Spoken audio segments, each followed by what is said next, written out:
to viděli a vidí nesmíření a nesmiřitelní.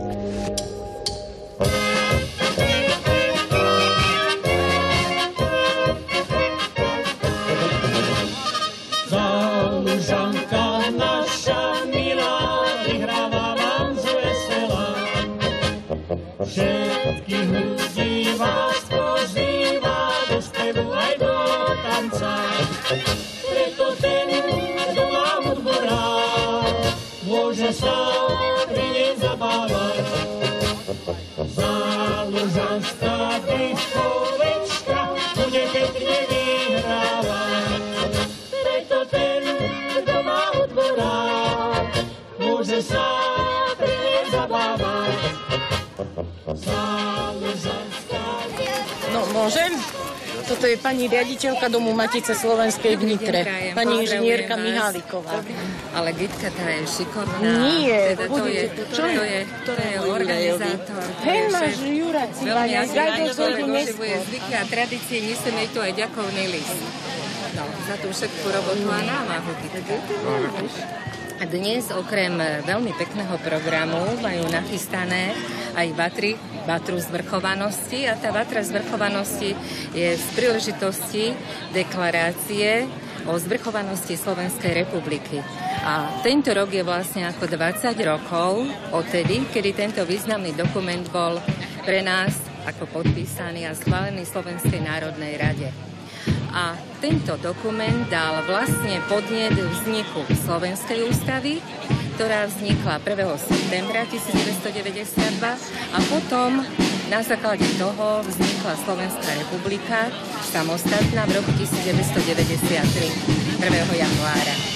Tak sa veľmi teším, že bratský český národ je tu pri tejto akcii a pozdravujem našich všetkých Čechov a Moravanov. Ja by som chcela tiež poďakovať predsedkyni miestnej organizácie Matice tu v Ivánke za to, že je veľmi aktívna, že sa snaží, aby sme sa všetci spolu schádzali, spájali na takýchto akciách. No a tešíme sa, pretože ona je veselá, vie sa s nami pozabávať a to je to hlavné. Gitka, tak všetko najlepšie? Nie. Nie, chcem si dať vinšovať, však si mala včera meniny. Ja som mala. Ja som nechcela vinšovať. Nie. Hen tam môžeme. Ja sa s nej zblásnim. A tak nič.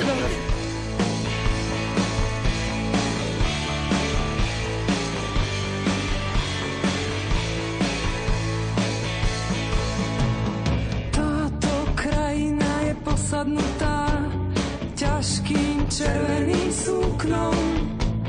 Márne spomínam, nepamätám, kedy tu bolo tak dusno.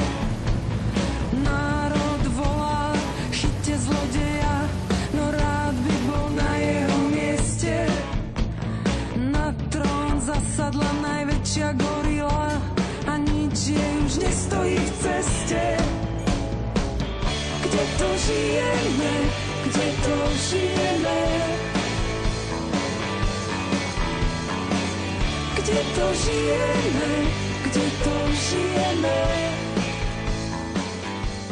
Povedať, že verejne povedať, že som proti rozdeleniu, to u tej kričiacej menšiny a u Mečiarovcov znamenalo, že ste zradca národa. To teda znamenalo, že keď ste chodili po ulici a stretli ste takých tých polobláznov s vlajkami, tak ste riskovali fyzický stret. Čo sa viacerým z nás stalo. Čiže vtedy to bolo také až nebezpečné.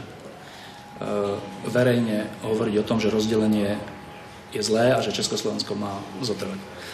Dnes sa situácia trocha zmenila. Dnes sa o tom vlastne až tak nehovorí. Ja si nemyslím, že ja som dnes federalista, veď ja rešpektujem realitu. A aj my všetci, ktorí sme boli proti rozdeleniu Československa, my sme neboli proti, pretože sme nechceli dobre Slovensku. My sme si mysleli, že pre Slovensko je lepšie, keď bude v spoločnom štáte. Dnes, keď je Slovensko samostatné, tak robíme všetko preto, aby mu bolo lepšie v samostatnosti. Čiže my nie sme dnes federalisti, len hovoríme, a ja teda hovorím, že to bolo hlúpe rozhodnutie, ktoré poškodilo nielen Čechov, ale aj Slovákov. To je sedmička. Petramo. Tak. Ja vám poviem, čo to pre mňa znamenalo vtedy. Aj, pretože za tých 20 rokov samozrejme človek premýšľa, vyvíja sa, má nové a nové informácie vtedy. To pre mňa bol čistý nezmysel, čistá prehra. A to bola nie moja prehra. To bola prehra obrovského počtu ľudí. Však keď sa rozpadalo Československo, tak podľa výskumu verejnej mienky bolo 19% Slovákov za rozpad Československa. Ale mne sa zdalo, že to je obrovská škoda. Mne sa zdalo, že keď sa hovorí o integrovanej Európe, no tak dva najbližšie národy v regióne to mohli spolu vydržať. Mne sa zdalo, že to je dobrá značka. Mne sa dokonca zdalo, že to je moja vlast a môj domov a tak ďalej a tak ďalej. Čiže bola to prehra. My jsme měli jakoby tlak z dvou stran. Češi nám moc nerozuměli. Když jsme po nich chtěli teda, aby byli vstřícnější. No a nacionalisté nám nadávali, že jsme vlastně federalisté, to znamená, že jsme praští, že jsme pro Prahu, že vlastně jsme na straně Čechů a tak dále. Psychologicky to bylo hrozně nepříjemný, protože člověk by neměl volbu. Jako kdybyste v té době řekl prostě, že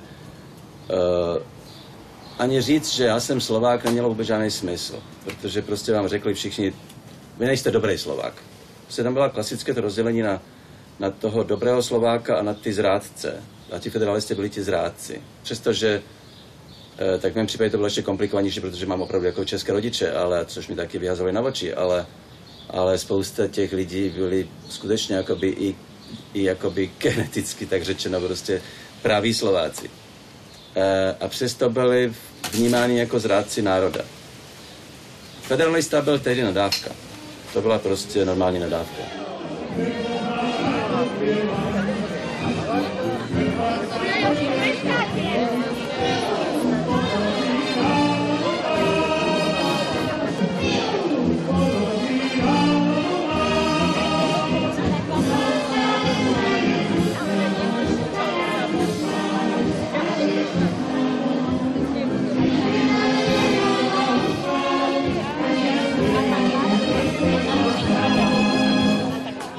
Nás Slovákov tedy škrelo, že sa nevie, že existujeme. V Poľsku nám hovorili Česi, na Ukrajine nám hovorili Česi, v Maďarsku Česi, hej. Dokonca taký paradox, teraz odbočujem, ale si môžete na internete pozrieť. Vtedy bola maďarská webová nenávistná stránka proti Slovensku, kde ste si ťukli Bratislava, vytlačilo to Požoň a text. Dočasne okupovaná Čechmi. Dočasne okupovaná Čechmi. Hej. Teraz, keď si na tej stránke vytlačíte Bratislavu, ide Požoň, takže dočasne okupovaná Slovákmi. Tak sa pýtam preboha, kde tí Slováci sú, keď aj hlavné mesto len okupujú. Odkiaľ? Tak som si ťukol moju rodnú dedinu Čičava a tam je napísané Čičovka, akože po maďarsky, dočasne okupovaná Slovákmi. Hej. No. Ale nechajme bokom, to sú také veci. Ale to si osolím, lebo to sú koncertné veci. Môžem? Aby sme to zase potom chytli jako na ten zvuk, tak to nemusíte to osolovat. To nevyznie. Ale vyzní, nebojte. No, neviem. To má velmi dobrý zvuk, ta aparatura. Ja som starý profik.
slovenských bráv budili národ, vždy keď prišiel čas. Legendy o odvahe a hrdinstvách prežili stáročia až do dnešných čias. Nikdy viac nesmie poznať, nikdy viac biedu a príkorie, poníženie. Národ, náš slovenský národ, ríši lásky sa narodil. Národ, náš slovenský národ, ríši lásky tu zostane žiť. Zostane žiť, ale nikdy viac, jak som sa mýlil, čo? 20 rokov má tá pesnička, že nikdy viac biedu.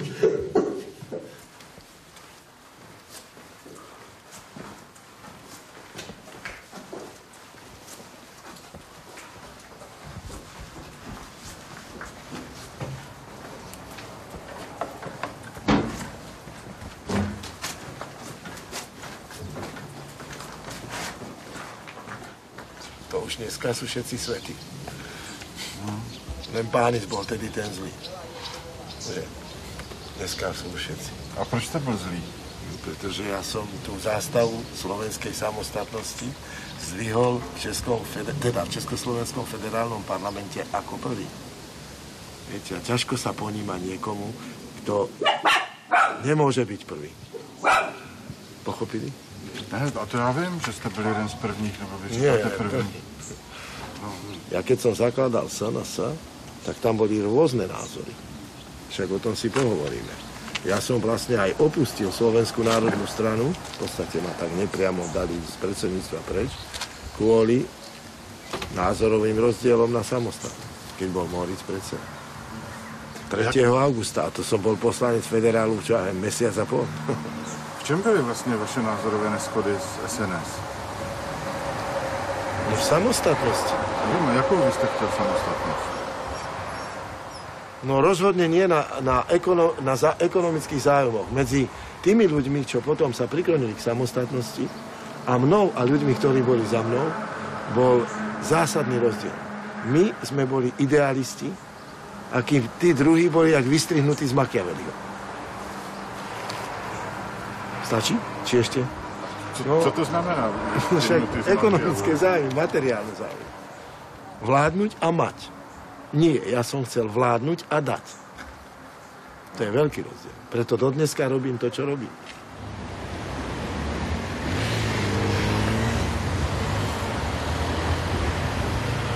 A teraz prosím pekne, no, posledný... Ja to mám lepšie prepočítané, lebo je taký jeden Slovák. Pán kolega, tých 51,4% Slovákov, teda to je občanov Slovenska. Keď som to prepočítal, vyšlo mi myslím 69% Slovákov, že volilo za medzinárodnoprávnu subjektivitu. To je už dvojtretinová väčšina, takže dúfam, že... Ale co ti ostatní? Jaký jsou Slováci, když vy říkáte, jako... Platí demokracia, rozhodla väčšina, rozhodla. Sme tu, sme zástupcovia. No vidíte, takto respektujeme a zbytočne sa budeme debatovať o niečom, čo je reálne. Veľmi ma mrzí jedno, pán Dostál, že sústavne kalkulujete s občanmi Slovenska, ktorí buď sú málo informovaní o veciach, alebo o tieto veci nemajú záujem, alebo do istej miery ten národný pocit, to národné cítenie majú ako si zakrněné. Moje bývalá politická strana, Občanská demokratická aliance, těsně před volbami 92 vystoupila v televizním klipu a řekla poprvé jasně natvrdo, že pokud na Slovensku zvítězí nacionalistické strany, že to znamená oddělení Československa. To byla věc, kterou se předtím vlastně nikdo neodvážil vypustit z úst z české strany. Ale tohleto varování bylo určeno hlavně slovenským voličům, protože na Slovensku velká většina si nepřála rozdělení Československa a podporovala společný stát. ale jak to v demokracii bývá, tak nakonec vítězí nejsilnější menšiny. Takže to je písnička Karla Kryla, který tuto písničku Demokracie složil před 23 lety. Protože potom zemřel žalem, když se naše republika rozdělila a když se tato republika začala rozkládat tak, jak on to šil a jak nám předpověděl. Dneska víme, jaký byly jeho odkazy a jaký byly jeho písničky k tomu, co se tady bude dít. Sám osobně jsem Karla Kryla v roce 90 nepochopil. Nechápal jsem ho. Říkal jsem si, máme tu svobodu, je to paráda. A potom Karel furt je někde je trošku mimo. Ale dneska se omlouvám a pochopil jsem, že Karel Kryl měl před těma 20 lety pravdu. Že se tam naverbujou jenom ty další, ty noví, kteří ještě nemají nahrabáno a kteří chtějí hrabat. A že nás zadlužej a zotročej tak, jak on dneska v těch písničkách zpívá. Od aše pohumené, samet i něhav pánuje a zuby vylomené. Dali nám nové postroje a ač nás chomout pálí, zaujímáme postoje, místo abychom stáli. Lidi, ten krůček ke skutečné demokracii je strašně malinký.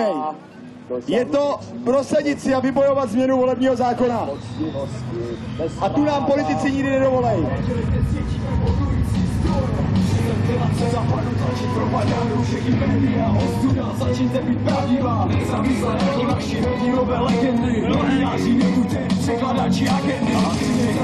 Nashledanou, hezký den.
Já mám občanství dvojí, mám 2 pasy, máme tady, chcete vidět?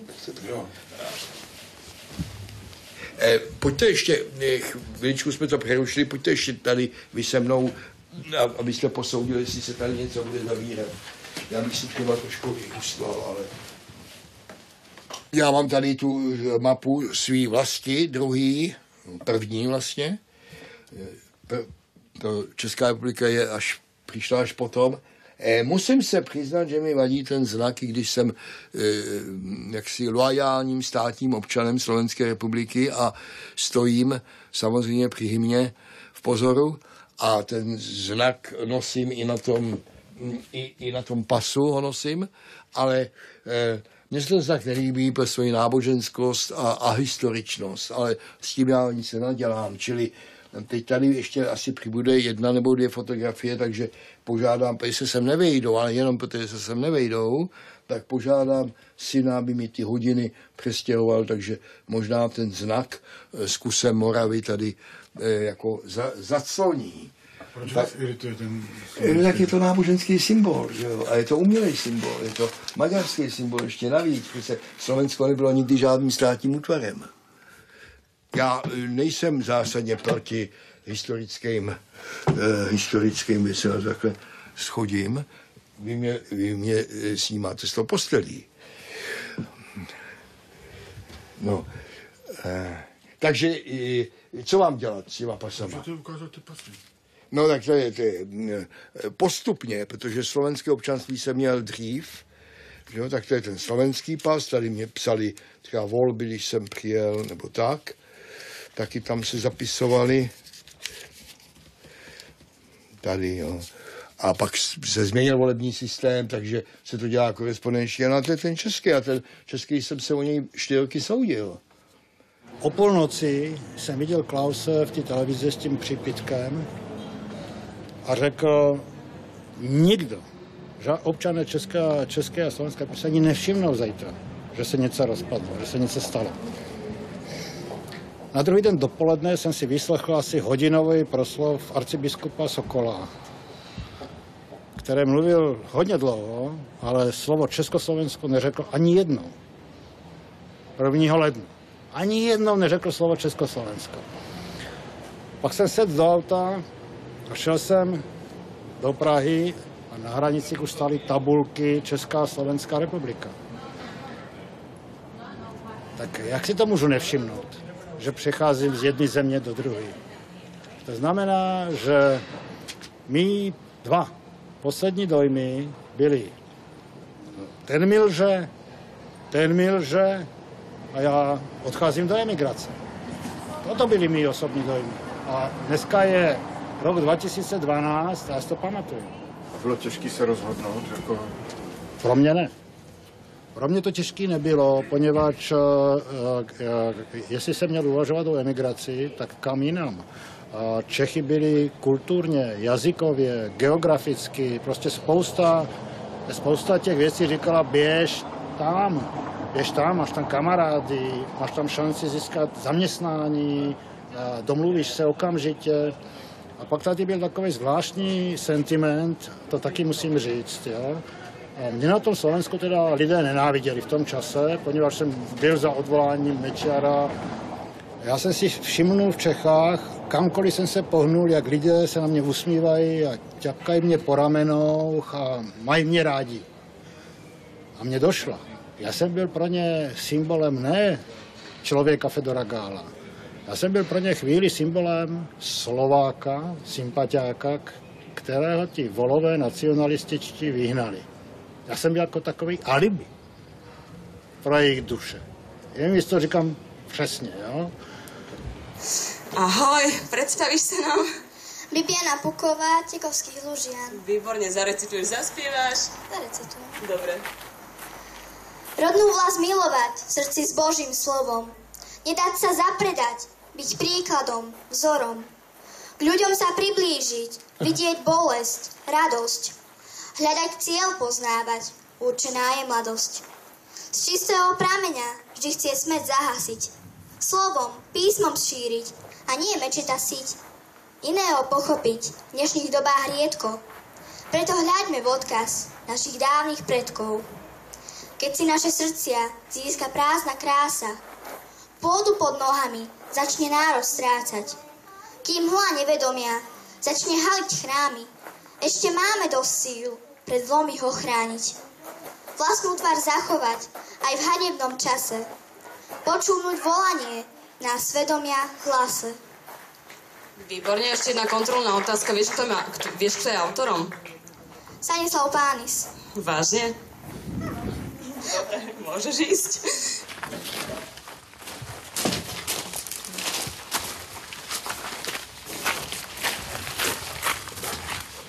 Mám to takto sebou.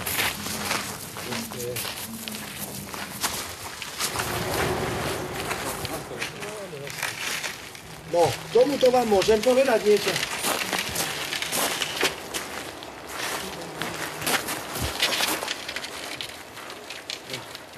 Toto všetko, môžem začať, či položíte otázku.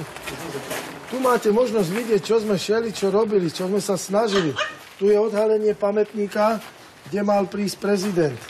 Pán biskup vedel prísť, prezident neprišiel.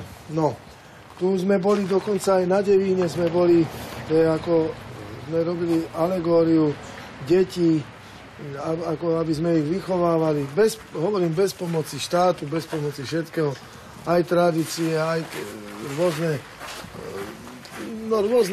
aktivity, by som povedal.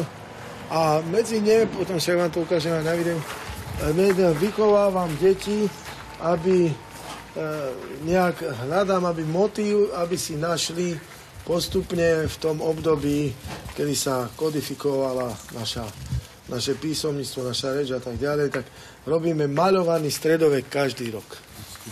Hľadajme pravdu cestu v historickom videní a vedomí. Je Aj z histórie môže byť hystéria.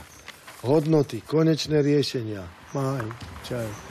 Zakázanie verejnej zbierky na sochu panovníka Rastislava, obnovu rodného prezidenta Jozefa Tisu. Verejná zbierka na sochu panovníka, obnovu rodného demu a potom zakázanie.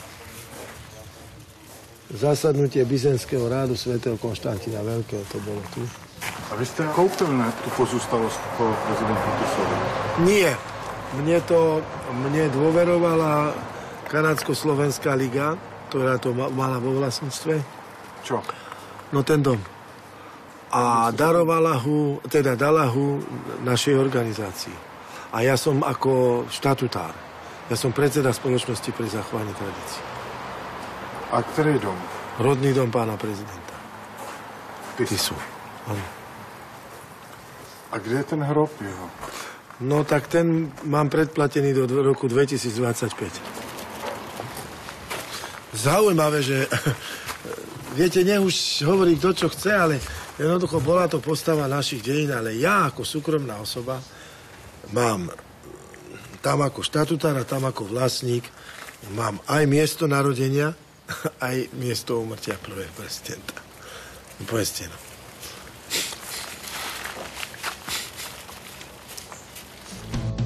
V týchto končinách Uhorska každý čaká len na rozkaz.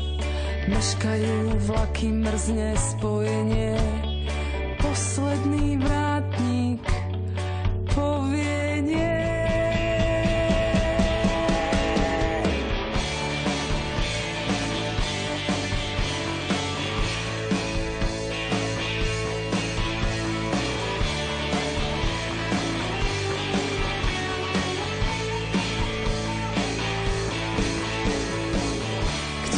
Žijeme, kde to žijeme? Kde to žijeme? Kde to žijeme?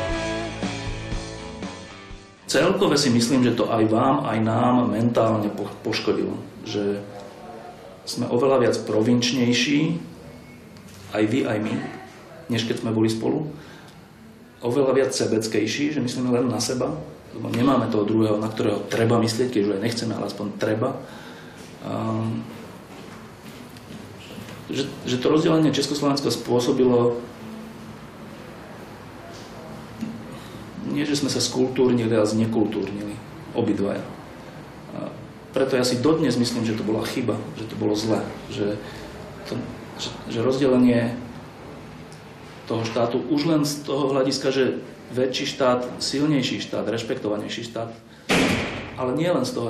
Mne najviac prekáža, najviac ma mrzí tá kultúrna, alebo mentálna, alebo aká zmena, ten zosúv. Že ja sa hanbím za to, ako sa správame aj Česi, aj Slováci v posledných rokoch. A myslím, že to má čo dočinenia s tým rozdelením Československa. Ja mám pocit, že ešte další vec sa stala v tom rozdelení. To, že nebylo referendum. A teď už to ako nehodnotím, to je na ty důvody pro nebo proti už ako nechci zmiňovat, ale stala se jedna věc. Dva politici si uvědomili, že můžou rozdělit stát, teda udělat obrovský geopolitický krok, který skoro nemá obdoby v tomto prostředí. Můžou to udělat proti vůli těch společností a nic se nestane. Podle mého názoru v té době si Klaus i Mečiar, nejenom oni, politici jako takoví, uvědomili, že si s tou společností můžete dělat vlastně, co chcete. A tam podle mého vidím ty kořeny těch politických systémů, té partokracie, naprosto přebujelé, která potom souvisí samozřejmě prostě s korupcí. V obou státech je to to vyjde zhruba na stejno. V Česku je korupce horší, protože to je větší stát, jsou tam větší peníze. Čistě matematicky. Ale ten princip je v zásadě stejný. I ta rozbojelost je zhruba stejně hrozivá. Ale podle mého názoru prostě to souvisí taky s tím, že ti politici v té době, když se to všechno jakoby rodilo, ten korupční systém, těch 90. letech, tam jsou toho zárodky, měli pocit naprostých suverénů nad tou společností. Díky tomu, že ji dokázali rozdělit prostě dva národy a nic se nestalo. Ještě nám chýbají vzorky gulášu, poprosíme, abyste jich priniesli na javisko. A zároveň bychom poprosili aj členov poroty.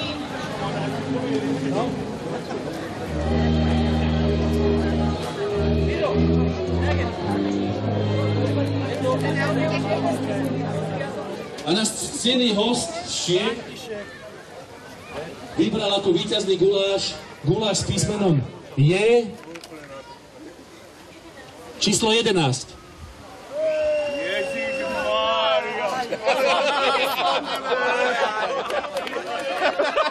Dobre si to zvedel.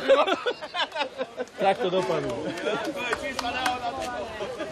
Úplná náhoda, ja som pri poslednom rozhodovaní nepohol, hovorím, všetko sme to nehali, mám na to ďalších 4 svedkov. Pán režisér vybral z prvých 3. Takže karton piva a Dacekový kôš. Takže všetkým vám ešte raz ďakujem, každý nech si zoberie karton piva a dúfam, že dižokej zabezpečí, že sa tu budeme baviť ešte pár hodín. Takže ďakujem. Aj.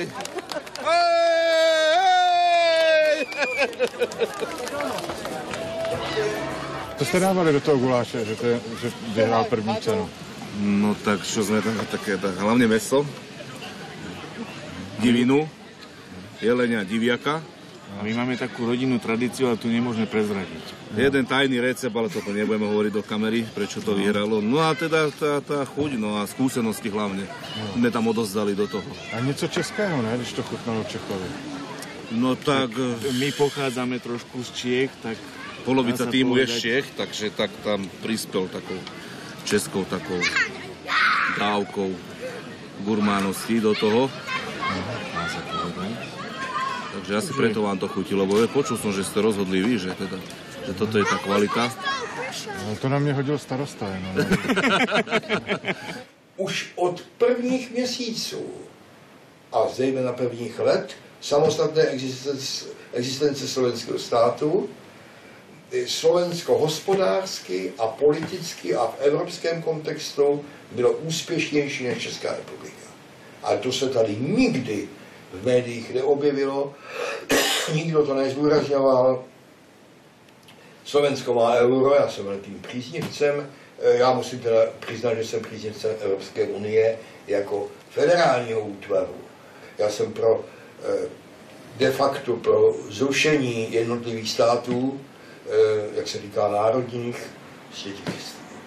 A pro zachování kultury, jazyka a velmi, velmi tvrdě, tedy tyto požadavky kulturní ano, ale jinak hospodářský to a politicky to nemá vůbec smysl. Ja som túto knihu nazval Pravdivý slovenský príbeh a hovorím, že slovenský príbeh je zázrakom. Ináč povedal to aj, myslím, Bush, keď bol v Bratislave s Putinom.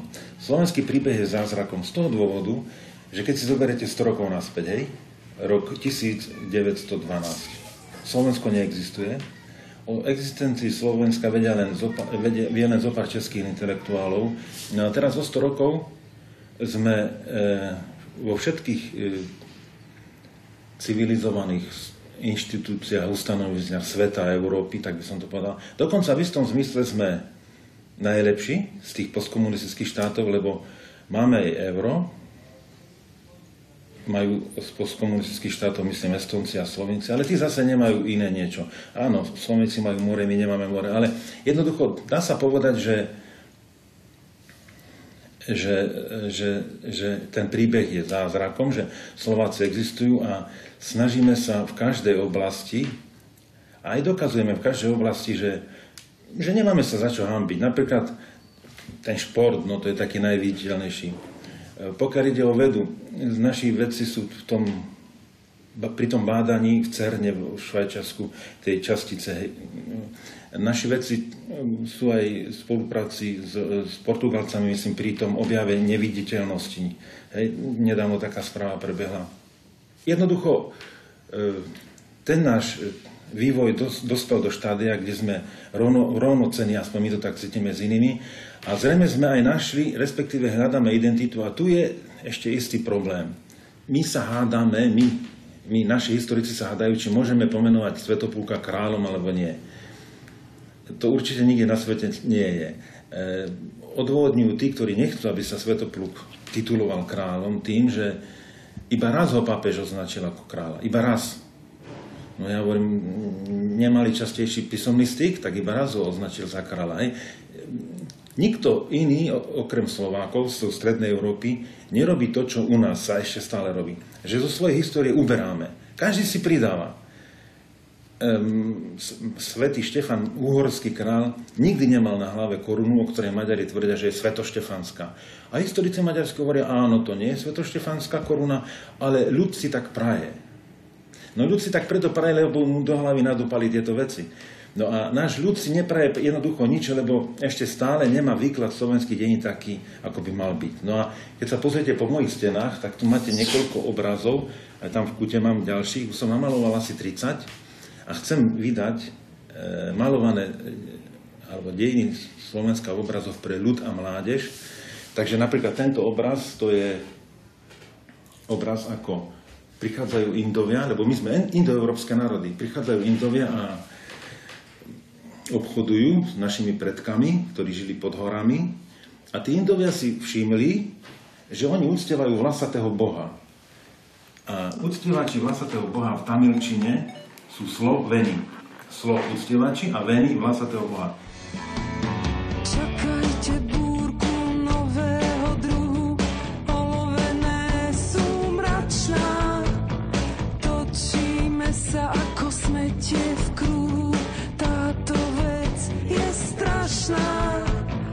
Tie isté oči krvou podliate, tie isté zradné víry. Kráčam po ulici a mám pocit, že som v roku 84. Kde to žijeme? Kde to žijeme? Kde to žijeme? Kde to žijeme? Kde to žijeme? Kde to žijeme? Kde to žijeme? Kde to žijeme? Nakoľko občania Slovenskej republiky žijú nás až pod hranicou chudoby, preto nie sme už ochotní prispievať do bezodnej diery tzv. Eurovalu.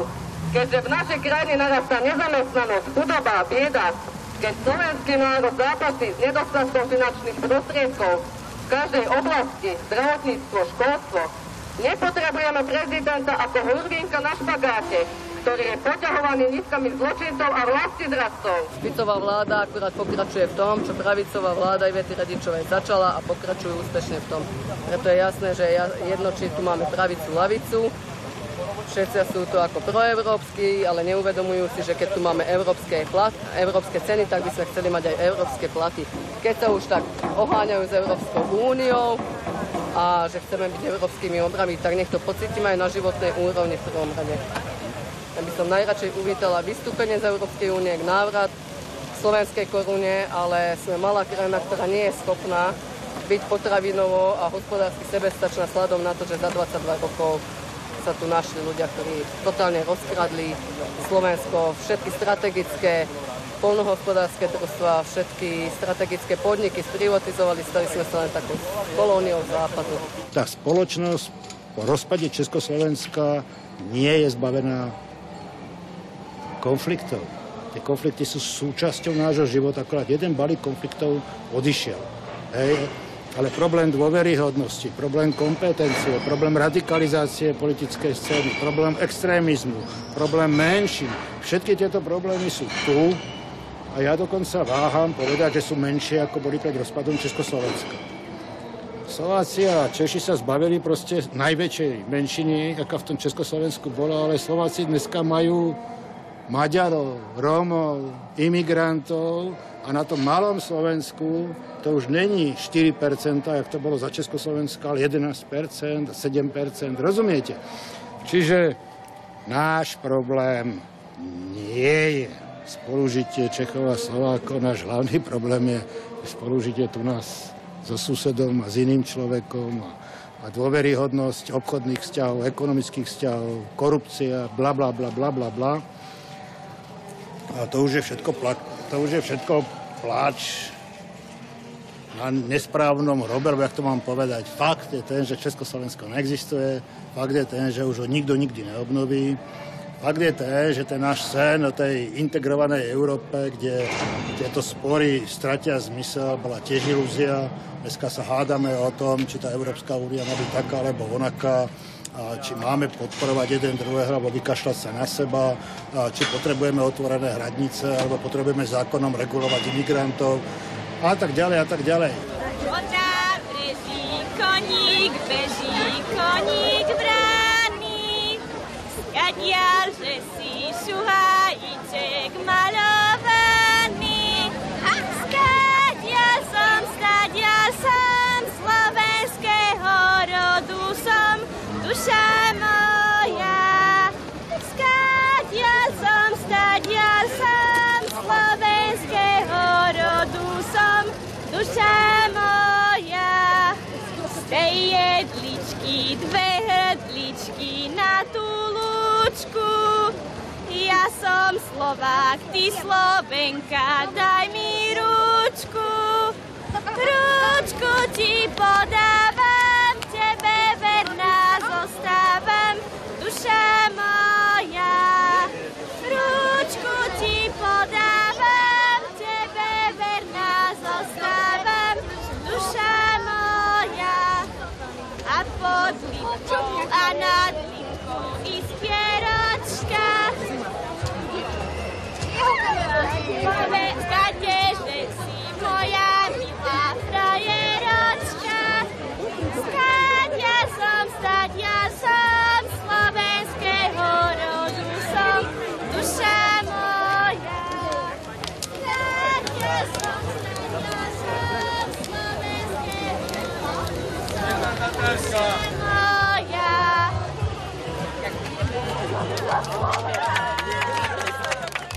Jak se proměnil vliv Matice slovenské na slovenskou politiku od 90. let do současnosti?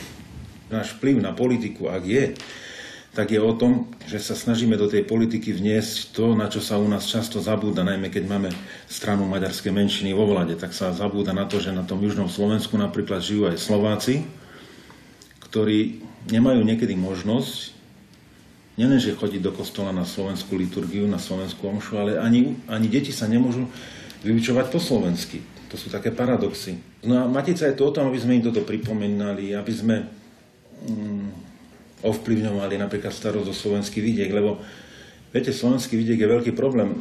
Český vidiek nepoznám, ale náš vidiek tmavne. Slováci neromové odchádzajú do miest, na dedinách ostávajú Rómovia. Ja som z dediny, kde predtým bolo Rómov zopár, teraz je ich 60%. Neobrába sa pôda, oni neobrábajú pôdu. Oni dostávajú dosť veľkú podporu od štátu, ale čo ďalej?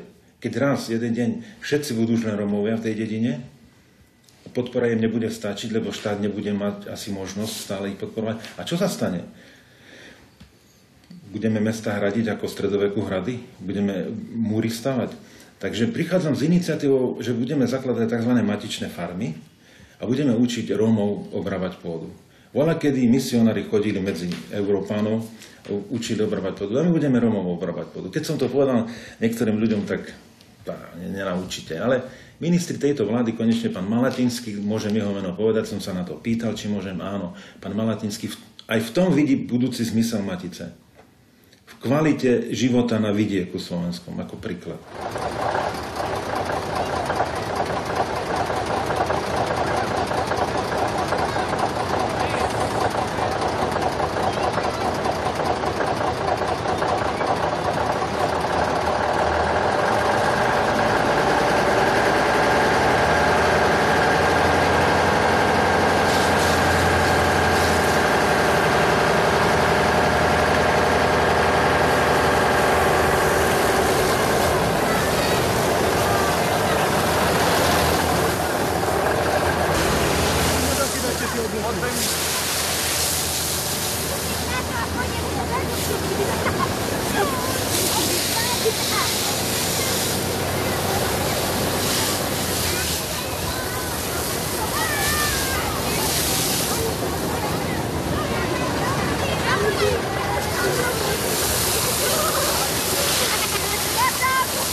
nechcú sa pozrieť pravde do očí, že to bol jeden čistý človek. A neviem ako tí, ktorí sú dnes proti pánovi prezidentovi Tisovi, ako by sa boli chovali oni v čase, keď vládol Hitler. Tak by som ich rád videl dnes, keď Európska únia zavelí a platia, dávajú. Škoda o tom hovoriť. Prezident Tiso vnímaný, ako že spolupracoval s nacisty? Ja nemôžem sa stotožniť s týmto, že nacizmus, pretože to je ideológia ateistická. To znamená, Tiso ako veľký oddaný kňaz kresťanskej ideológii nemohol súhlasiť s ideológiou, ktorá bola v rozpore odkazom Krista.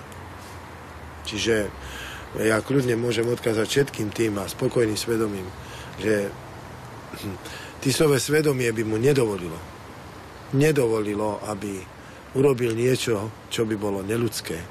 A zatiaľ, čo som študoval historické fakty, tak počas slovenskej samostatnosti v druhej svetovej vojne tu nebol ani jeden človek popravený. A to už je čo povedať. A to bol vojnový stav. Ale Židi odcházeli do koncentrátu stejne ako všude. Dobre sa odsudzuje, ale treba sa postaviť k danému problému seriózne. Slovensko bolo obrané o územia. Prečo sa nepovie, koľko bolo odsunutých ľudí, občanov židovského pôvodu z územia, ktoré nám zobrali, doslova ukradli Maďari násilím.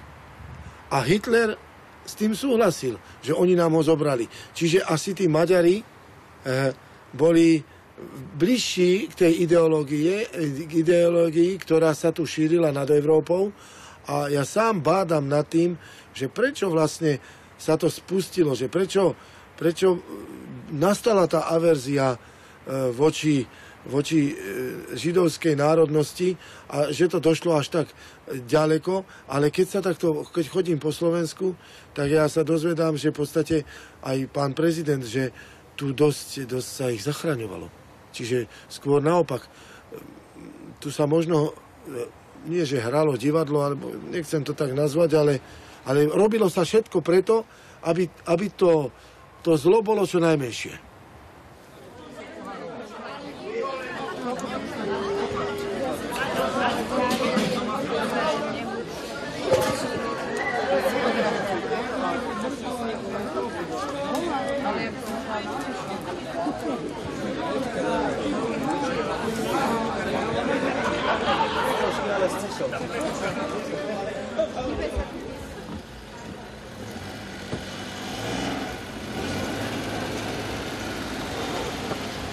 V principu to sice byla škoda, ale dneska to říct je jako ano, škoda a zároveň se nic nestalo.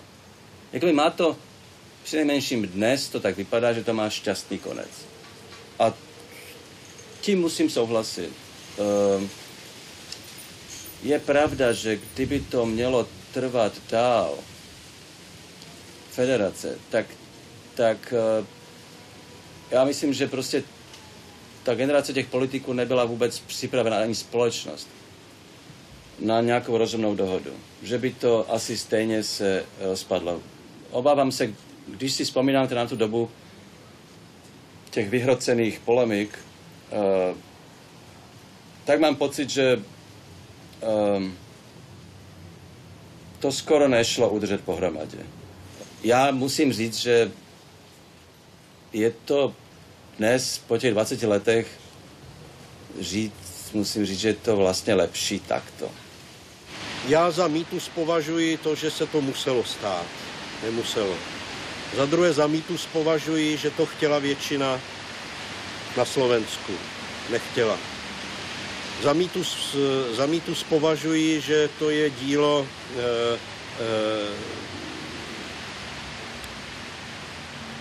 za mýtus považuji, že nevstupovaly do hry další vlivy zahraniční.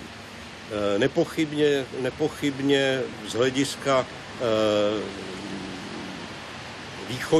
východního souseda bylo výhodnější, když se ta střední Evropa drolila a drobila, než pokud by naopak se integrovala a byla silná. A tyhle ty vlivy nepochybně také vstupovaly. Mýtem bylo, že nemůžeme existovat odděleně. Ukázalo se, že můžeme a že ty země poměrně dobře prosperují. Byl jsem minulý týden na Slovensku a musím říci, že ty rozdíly se podařilo vyrovnat vlastně velice dobře. Slovensko není v úpadku a zdá se, že teď mají problém spíš Češi než Slováci.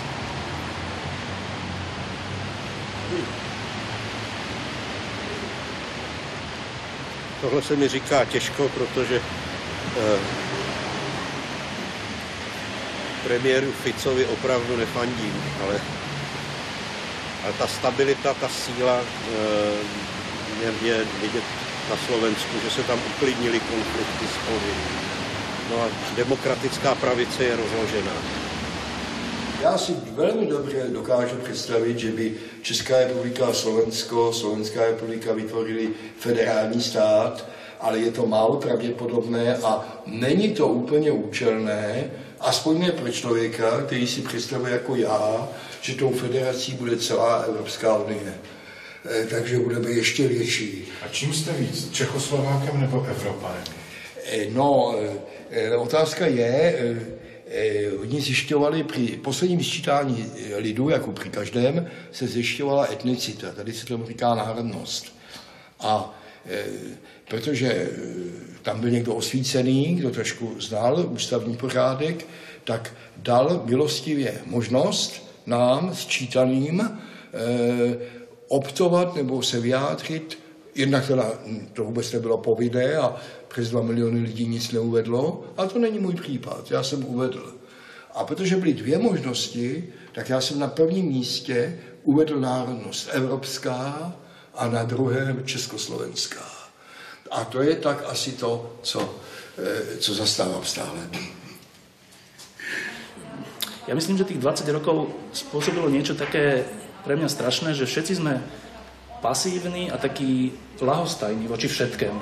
Aj voči rozdeleniu alebo nerozdeleniu Československa. Čiže skoro by som povedal, že dnes už nie je žiadna vášeň. V ničom. Všetko sa nejak tak zdrclo do takého priemeru strašného, takého šedivého priemeru, v ktorom nič nevytrča. A v tomto zmysle je to taká...